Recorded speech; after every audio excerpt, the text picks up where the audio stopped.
प्रिय साथियों, एक ऐसे संगठन की चर्चा करने जा रहा हूं जिसके बारे में अगर कहा जाए कि पत्थर के सनम हमने तुम्हें मोहब्बत का खुदा माना तो गलत नहीं होगा। माय डियर, मैं इसलिए ये बात कह रहा हूं क्योंकि जिस संगठन के कारण पूरा का पूरा एक देश यूक्रेन तबाह हो गया, मैं इसलिए कहने जा रहा हूं क्योंकि यहां पर जिसके आश्वासन में जेलेंस्की फंसे, आप समझ रहे हैं मैं नाटो की बात कर रहा हूं। जेलेंस्की नाटो का सदस्य बनना चाहते थे। रूस ने गहरी आपत्ति जताई कि भाई आपको नाटो का सदस्य नहीं बनने देंगे, क्योंकि नाटो का एक प्रिंसिपल है, वो मैं बताता हूं। इसकी स्थापना, पहले इसकी स्थापना देख लीजिए। इसकी स्थापना 1949 में हुई, एस्टेब्लिश हुआ, और मूल रूप से इसमें 12 सदस्य थे। ध्यान देने वाली बात यहां पे यह है कि वर्तमान में सदस्य 30 हैं। कितने सदस्य हैं बेटा?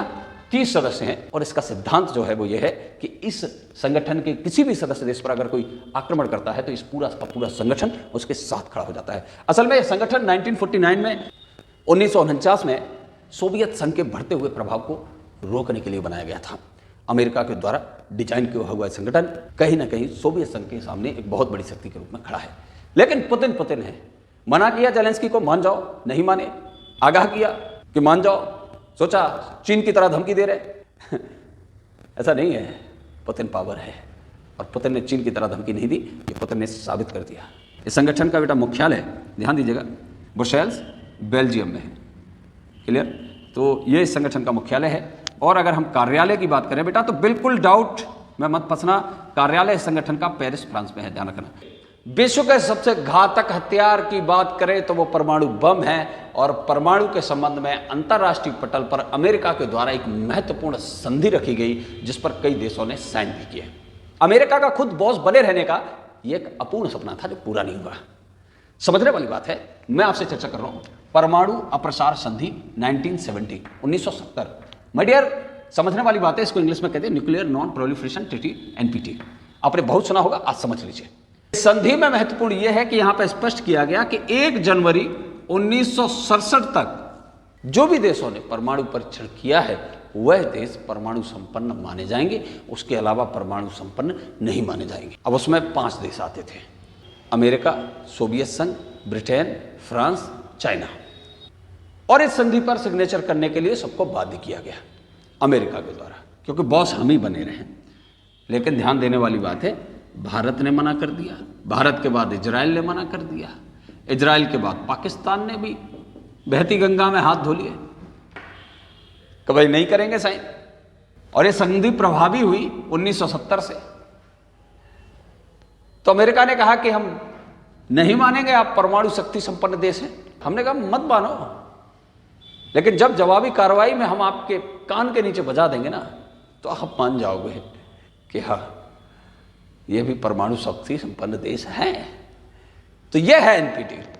कोई और परमाणु शक्ति संपन्न देश न बन पाए, इसलिए अमेरिका के प्रयास लगातार चलते रहे। यहां पे मैं बात कर रहा हूं एक और महत्वपूर्ण संधि की, व्यापक परमाणु परीक्षण निषेध संधि। यहां पे अमेरिका के दबाव में 183 देशों ने इस ट्रीटी पर सिग्नेचर किया। लेकिन जब भारत को कहा गया कि आप भी इस पर सिग्नेचर कीजिए कि आप परमाणु परीक्षण नहीं करेंगे, तो भारत ने अमेरिका के सामने खुले तौर पे चैलेंज के रूप में एक शर्त रखी कि आप अपने परमाणु भंडार समाप्त कर दीजिए, हम भी परीक्षण नहीं करेंगे। अमेरिका ने कहा नहीं, हम समाप्त नहीं करेंगे, हम हैं। ओके, तो हम किसी से कम हैं? अरे जेलेंस्की थोड़े ही है जो आपसे नजदीकियां बढ़ाते चले जाए। जेलेंस्की की बर्बादी होती गई और जेलेंस्की नजदीकियां बढ़ाते गए, बिल्कुल राज मूवी की तरह। वहां पे एक एक्ट्रेस हीरो से कहती है कि इतनी नजदीकियां मत बढ़ाओ, मैं तुम्हें बर्बाद कर दूंगी। और नायक कहता है मैं बर्बाद होना चाहता हूं। ओके, तो भारत ने यहां पे अमेरिका को स्पष्ट किया कि भाई हम तो आगे बढ़ेंगे, लेकिन हां, यदि आप भी अपने परमाणु भंडार समाप्त कर दें तो भारत भी इस प्रकार के किसी टेस्ट को नहीं करेगा। अमेरिका ने नकार दिया, तो भारत ने कहा हम सिग्नेचर नहीं करेंगे। और भारत ने इस संधि पर भी सिग्नेचर नहीं किए, क्योंकि भारत अपने आप में एक स्वाभिमानी राष्ट्र है। ध्यान दीजिएगा, एक झलक में अन्य संगठनों को याद कर लो जो आप कभी नहीं भूलोगे। समझ गए? अंतरराष्ट्रीय परमाणु ऊर्जा अभिकरण।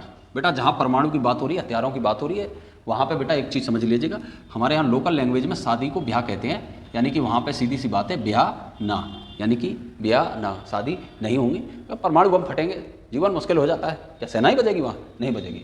संयुक्त राष्ट्र जनसंख्या कोष, ध्यान रखना, याद रखने के लिए मैं कॉन्सेप्ट बता रहा हूँ। कॉन्सेप्ट का अर्थ अनर्थ कुछ भी हो सकता है, लेकिन आपको याद जबरदस्त रहेगा। जनसंख्या कोष का मतलब ये होता है कि एक तरीके से पॉपुलेशन फंड। तो अगर अपन सीधे से बात करें अपने हिसाब से जनसंख्या कोष की, तो जनसंख्या कोष यानी कि जनसंख्या का भंडार। तो बेटा जिसके जो रोज रोज न्यूयॉर्क में क्या निकल रहा है? न्यू यार, का छोड़ दो, बस का को साइलेंट कर दो। तो जो रोज रोज नए यार बनाते हैं, जनसंख्या का कोष उनके पास ज़्यादा होता है। यूरोपियन कॉमन मार्केट, बेटा आंसर है जिनेवा। तो आप भी जानते हो विश्व व्यापार संगठन जिनेवा में है, तो कॉमन मार्केट कहाँ जाएगा बेटा? जिनेवा में जाएगा। बात समझ गए? क्लियर है? सार्वभौमिक डाक संघ, बेटा ये बड़ा आध्यात्मिक विषय है, मुख्यालय बर्न है। मैं बताता हूँ, पुराने समय में जब आपके पास मोबाइल नहीं थे, तब बेटा चिट्ठियों से काम चलता था। जिसके घर में चिट्ठी आ जाए बड़ा खुश होता था, बड़ा चिट्ठी आई है बड़े दिनों के बाद, ओके खोलो पढ़ते हैं। जिसके घर में चिट्ठी नहीं आई है, वो चार रोते रोते गाता, चिट्ठी ना कोई संदेश, ना जाने कौन सा देश कहाँ पे चले गए। बात समझ रहे हो? तो ये बड़ी पीड़ा का मामला था, है ना। और बेटा नायक नायिकाओं की तो आप समझ ही लीजिए, हैं, कबूतर जा जा जा दे के हा, समझ रहे हो? केरल में गर्मी है, नैनीताल सर्दी भेजो, ओके। लेकिन वहाँ गड़बड़ डाकिया कर जाते थे पहले के। मैं व्यक्तिगत रूप से जानता हूँ बेटा, मैंने बचपन में सुना है एक डाकिये के बारे में। वो डाकिया क्या करता था कि गांव से बाहर गया, चिट्ठी ली और आग जलाई, और सर्दी है तो ताप लिया, और गर्मी है तो उसको पानी में बहा दिया। ऐसे ऐसे डाकिये हुए हैं। चलो भला हुआ ये व्यवस्था बंद हो गई, है ना, नहीं तो लोगों की चिट्ठियां लोगों तक पहुंचने में बड़ी दिक्कत हो जाती। ठीक, तो आगे हम इसी तरह से संगठन याद करते रहेंगे। चैनल को अगर आपने सब्सक्राइब नहीं किया है, सब्सक्राइब कर लें।